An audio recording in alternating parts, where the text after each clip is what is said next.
Naniniwala si dating Presidential Legal Counsel Attorney Salvador Panelo na napilitan lamang itong si dating Philippine Charity Sweepstakes Office General Manager Royina Garma kasunod ng tuluyan niyang pagbaligtad sa kanyang mga testimonya.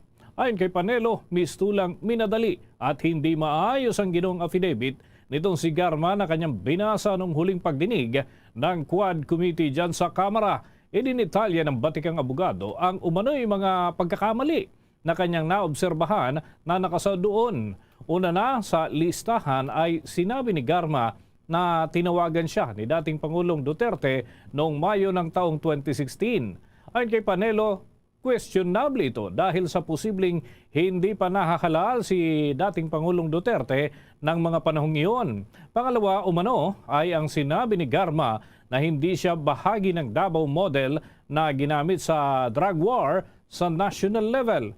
Kinwestiyon din ni Panelo kung paano nalaman nitong si Garmang detalye ng Davao model kung hindi siya naging parte ng naturang aktibidad. Tinukoy pa ni Panelo ang ilang beses umano na pagsasabi ni Garma na mga katagang narinig niya o kaya naman ay sinabihan siya habang isinasalaysay ang kaalaman tungkol sa drug war ng nakalipas na administrasyon. Hit ng naturang abogado, lahat ng mga ito ay nagpapatunay na pinilit o kaya naman tinakot ang dating Criminal Investigation and Detection Group official bago pa man ang paglalabas ng kanyang testimonya.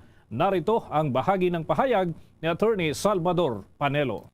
But if you will examine the affidavit, you will discover na ang tingin ko as a lawyer, this was craftily made by a lawyer para yung namimilit kay Royina Garma na ituro si Presidente at siraan si Presidente, pinagbigyan niya, but at the same time, yung kanyang affidavit will never stand in court.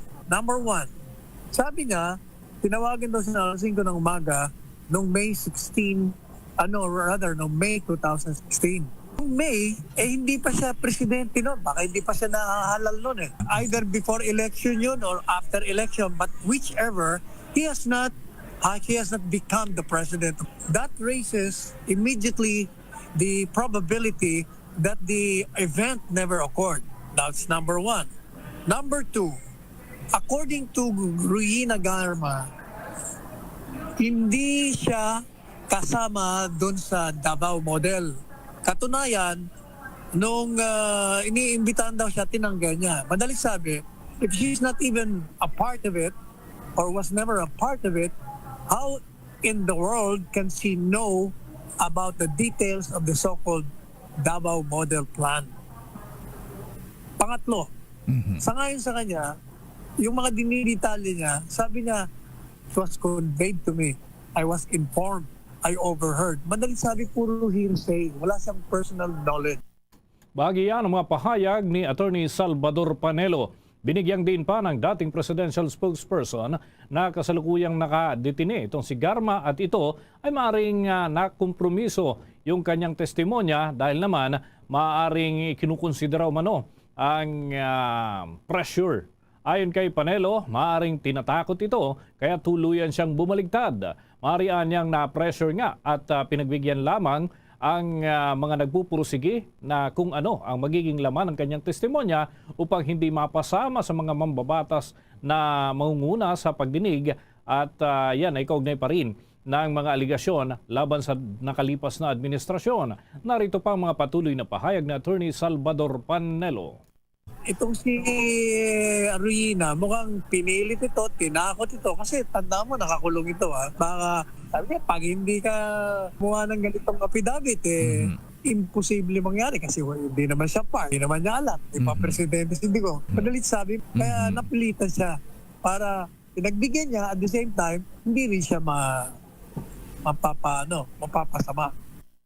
Bagay pa yan ang mga pahayag ni Attorney Salvador Panelo, dating Chief Presidential Legal Counsel, itong si dating Pangulong Rodrigo Duterte. Una nga rito mga kabombo, nakaladkad ang pangalan ni dating Pangulong Duterte at iba pang mga dating opisyal nang muling humarap sa Quad Committee hearing. Itong si Garma, dito na inisa-isa nitong si Garma kung sino ang mga may partisipasyon sa pagbuo ng plano ukol naman sa naturang war on drugs. Balikan natin ang ilang senaryo dyan sa Kamara de Representantes nang isalaysay ni Garma ang kanyang mga nalalaman. On May of 2016, I received a call from the then President Rodrigo Duterte at approximately 5 in the morning, instructing me to meet him at his residence in Doña Luisa, Davao City.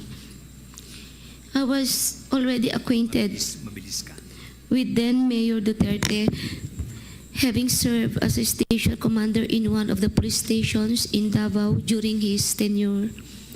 During our meeting, he requested that I locate a PNP officer or operative who is a member of the Iglesia ni Cristo, indicating that he needed someone capable of implementing the war on drugs on a national scale, replicating the Davao model. The Davao model referred to the system involving payment and rewards. Lagi yan ang naging salaysay ni dating Philippine Charity Sweepstakes Office General Manager Ruyina Garma sa kanyang pagharap dyan sa Quad Committee ng Kamara.